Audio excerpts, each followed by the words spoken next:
భద్రాద్రి కొత్తగూడెం జిల్లాని అగ్రగామిగా నిలపడంలో మీ పాత్ర ఉండాలి. మీ పాత్ర ఉండాలంటే అక్కడ బోర్డు మీద మాదక ద్రవ్యాల నిరోధం అంటే చాలా మంది అనుకుంటారు అన్ని పోలీసు వారే చూసుకోవాలి, ఆ వ్యవస్థ చేతిలోనే ఏమంటాయి అనుకుంటారు.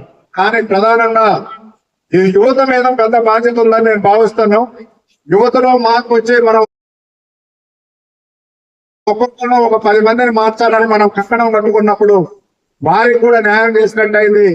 ఈ సమాజంలో మంచి పేరు ఎక్కడి నుంచో ఎవరో వచ్చి మనకి శాలువాలు దండలేయాల్సిన అవసరం లేదు. మన అంతరాలు మనకు తెలియాలి.